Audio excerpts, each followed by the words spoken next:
जीतने और हारने वाले में चंद सेकंड का अंतर होता है। सेकंड हुई एक छोटी सी बात, अगर हम उसे भी अप्लाई करें, छोटी छोटी चीजें जिंदगी में बदलती है साथ में, बड़ी चीजें कभी जिंदगी में बदलती, बड़ी चीजें कभी जिंदगी नहीं बदलती। जिंदगी सिर्फ और सिर्फ छोटी चीजें बदलती है, क्योंकि बड़ी तक हम पहुंच नहीं पाएंगे, छोटी को बदलेंगे तो खत्म हो जाएगी। तो दिमाग हमारा ड्राइवर है।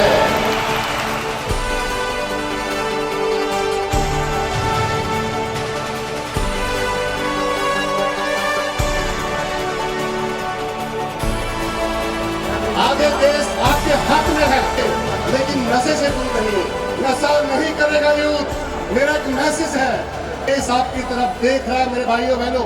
हमें इस देश में भी अपना जो सहयोग हो सके वो देना होगा।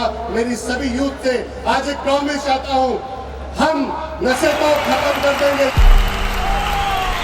जब अंधकार से लड़ने का संकल्प कोई कर लेता है, तब एक अकेला जुगनू भी सब अंधकार हर लेता है।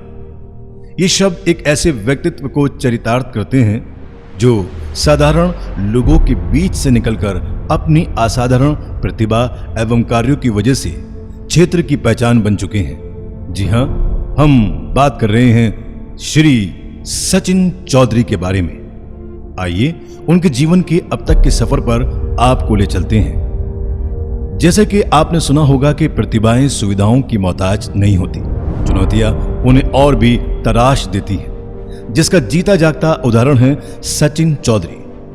अमरोहा लोकसभा क्षेत्र के गढ़ विधानसभा के एक छोटे से गांव कन्या कल्याणपुर में एक साधारण से किसान श्री कालू सिंह चौधरी एवं श्रीमती नरेंद्र कौर के 2 पुत्र एवं 2 पुत्रियों में सबसे छोटे सचिन का जन्म 19 अक्टूबर सन 1984 में हुआ। कोई मजबूत पृष्ठभूमि न होने के कारण उनका जीवन संघर्ष एवं अभाव के बीच शुरू हुआ। पुरखों की खेती योग्य जमीन घर खर्च के लिए बिकना अब भी उनके जहन में एक जख्म की तरह तरोताजा है, क्योंकि ग्रामीण परिवेश में किसी परिवार की जमीन बिकना बहुत शर्मनाक माना जाता है। इस जख्म ने छोटे से सचिन के लिए एक प्रेरणा का काम किया और उन्होंने प्रण किया, काम करके वे अपनी बिकी हुई जमीन एक दिन वापस खरीदेंगे, और उन्होंने ये सच कर दिखाया। 12वीं तक की मामूली शिक्षा के तुरंत बाद 16 वर्ष की अल्पायु में ही उन्होंने कार्य करना आरंभ कर दिया। विलक्षण प्रतिभा के धनी होने के कारण किसी भी चुनौतीपूर्ण व्यवसाय को समझने में उन्हें कोई दिक्कत नहीं हुई। हर व्यवसाय में उन्होंने अपने आप को श्रेष्ठतम पायदान पर खड़ा कर दिया। वर्ष 2009 में बुलंदशहर जिले के खैरपुर ग्राम की आभा से इनका विवाह संपन्न हुआ।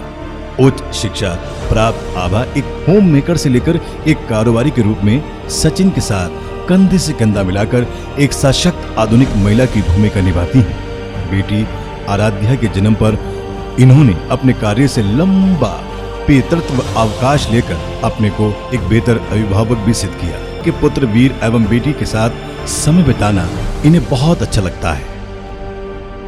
वर्ष 2012 में अपनी बेटी के नाम से उन्होंने सबसे सस्ते प्लॉट एवं घर उपलब्ध कराने वाले आराध्यम ग्रुप की स्थापना की, जिसे उन्होंने मुनाफे के लिए अपितु आम आदमी के घर लेने के सपने को पूरा करने के लिए बनाया, जिसमें गरीबी रेखा से नीचे वाले लोग भी प्रॉपर्टी खरीद सकते हैं, जिसकी वजह से ये अपने क्षेत्र में सर्वाधिक माल बेचने वाली कंपनी बन चुकी है।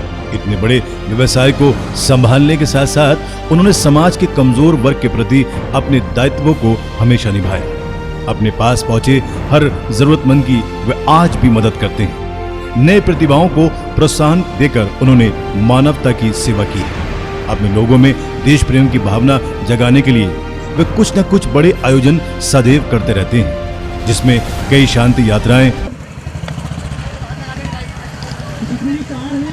एवं 1000 मीटर लंबे तिरंगे को बनाना प्रमुख है। शहीदों के प्रति सचिन चौधरी का शुरू से ही सम्मान का भाव रहा है। इसी को लेकर उन्होंने मुरादाबाद और मेरठ मंडल में शहीद हुए आश्रितों को निःशुल्क प्लॉट आवंटित करने के लिए आराध्यम शहीद श्रद्धांजलि योजना शुरू की। अपने इन प्रयासों के लिए उन्होंने समय समय पर कई पुरस्कार भी प्राप्त किए। उनके कठिन परिश्रम एवं लगन हेतु उन्हें स्टारडम, सोसाइटी, होप फाउंडेशन, शौर्य सम्मान आदि पुरस्कारों से नवाजा गया।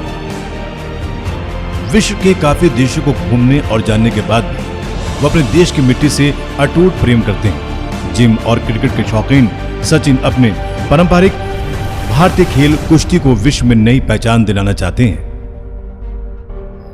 33 वर्ष की अल्पायु में इतना नाम पैसा कमाने के बाद अपने व्यवसाय अपने परिवार को सौंपकर उन्होंने बाकी जीवन देश सेवा हेतु समर्पित करने का निर्णय लिया है, जिसकी शुरुआत वे सबसे पहले अपने लोकसभा क्षेत्र के विकास से करना चाहते हैं। भारी नेताओं के हाथ में पड़ने के कारण हुई क्षेत्र की दुर्गति से वे जनता को निजात दिलाना चाहते हैं। इसी संकल्प के साथ उन्होंने 40 दिवसीय अमरोहा जनसंवाद यात्रा का आयोजन किया, जिसमें वे पैदल ही अपनी लोकसभा के प्रत्येक गांव एवं कस्बे में गए। बाद में जिसे जनता की मांग पर 54 दिन का कर दिया गया। अव्यवस्थाओं से बेहाल लोगों को देखकर उनका मन परेशान हुआ। यात्रा के दौरान ही उन्होंने काफी समस्याओं का समाधान कराया एवं लोगों की आर्थिक मदद भी की। इस यात्रा का उद्देश्य अपने क्षेत्रवासियों से सीधे संवाद स्थापित करना था। उन्होंने उनकी समस्याओं को जाना, उन पर चर्चा की एवं सूचीबद्ध कर यथा योग्य समाधान ढूंढने का प्रयत्न किया। इस यात्रा में उन्होंने पाया कि जनता के दुख दर्द सुनने वाले जनप्रतिनिधि क्षेत्र से गायब हैं। इसलिए वे अपनी गृह लोकसभा से उम्मीदवार बनकर यहाँ की जनता की सेवा करना चाहते हैं। हम ईश्वर से उनके इन नेक सपनों को पूरा करने की प्रार्थना करते हैं एवं भावी जीवन हेतु शुभकामनाएं प्रेषित करते हैं। सरकार को सरकार बनाता कौन है? ये आम इंसान। और इन्हीं की हम वैल्यू नहीं करते, इन्हीं कदर नहीं करते, उखाड़ के फेंक देते हैं ये लोग। और मेरा देश अमन रहे, शांति रहे, सब लोग इकट्ठे रहे। सब धर्मों के लोगों ने इसको सजाया है। हिंदू, मुस्लिम, सिख, ईसाई सबके रक्त बहे हैं। किसी एक व्यक्ति ने देश नहीं बनाया। आप उठा के देख लीजिए, आजादी उठा के देख लीजिए। क्या हिंदू लड़े, सिर्फ मुस्लिम नहीं लड़े, सिख नहीं लड़े, ईसाई नहीं, सब लड़े हमारे लिए, हमारे देश के लिए। और आज ये हिंदुस्तान बना, मेरा हिंदुस्तान। अब हम भटकने वाले नहीं हैं, हम सिर्फ काम की बात करेंगे। को चाहता हूँ, जनता से बड़ी कोई सरकार नहीं, उखाड़ के फेंक देती है, रातों रात सफाई कर देती है।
जिला घोषित हो चुका है। एक हस्ताक्षर अभियान के माध्यम से मैं गांव-गांव घूम रहा हूँ। 20,000 से ज़्यादा शौचालय अब तक नहीं बने हैं। और ये देख रहे हैं पीछे इतने लोग हैं, सब परेशान हैं सिर्फ किस बात को लेकर कि इनके शौचालय चाहिए। और शौचालय बनाने के नाम पर जो ठगी हुई है, मैं उसका विरोध करता हूँ। मैं 10 दिन का अल्टीमेटम देता हूँ गवर्नमेंट को कि 10 दिन के अंदर जितने भी शौचालय नहीं बने हैं, रिकॉर्ड्स आप मुझसे लीजिए। मेरे पास सारे रिकॉर्ड्स हैं विद आपका नेम, नंबर, गांव, जितनी भी हैं आप मुझसे लीजिए। 10 दिन के अंदर अंदर शौचालय जो नहीं बने हैं उस पर कार्रवाई शुरू करिए। और जितने लोगों से शौचालय के नाम पर पैसे लिए गए हैं वो तुरंत जो है वापस करें।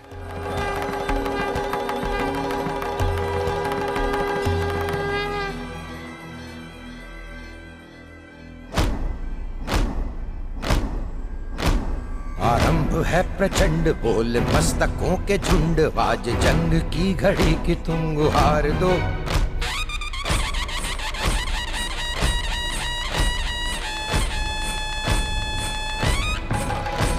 आरंभ है प्रचंड, बोल मस्तकों के झुंड, आज जंग की घड़ी की तुम गुहार दो। आन बान बान शान या की जान का हो दान, आज एक धनुष के बाण पे उतार दो।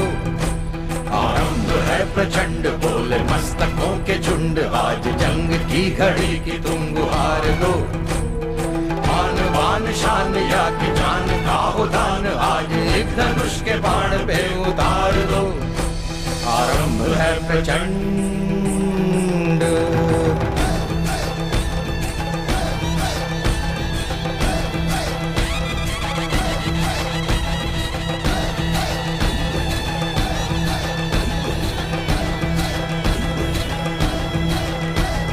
मन करे सो प्राण दे, जो मन करे सो प्राण ले, वही तो एक सर्वशक्तिमान है। मन करे सो प्राण ले, जो मन करे सो प्राण ले, वही तो एक सर्वशक्तिमान है। कृष्ण की पुकार है, ये भागवत का सार है, कि युद्ध ही तो वीर का प्रमाण है। कौरवों की भीड़ हो या पांडवों का नीड़ हो, जो लड़ सका है वो ही तो महान है। जीत की हवस नहीं, किसी पे कोई वश नहीं, क्या जिंदगी है ठोकरों पे मार दो। मौत अंत है नहीं तो मौत से भी क्यों डरे, ये जाके आसमान में दहाड़ दो।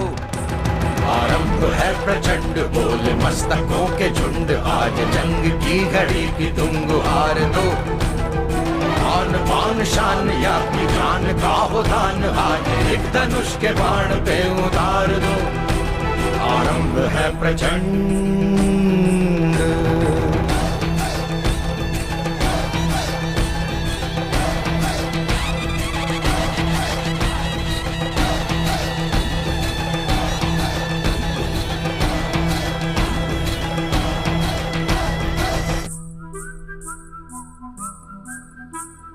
जिस कवि की कल्पना में जिंदगी हो प्रेम गीत, उस कवि को आज तुम नकार दो।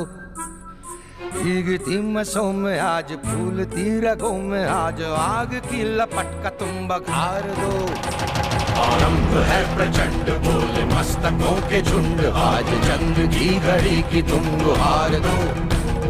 बान बान शान या की जान का हो दान, आज एक धनुष के बाण पे उतार दो। आरंभ है प्रचंड, आरंभ है प्रचंड।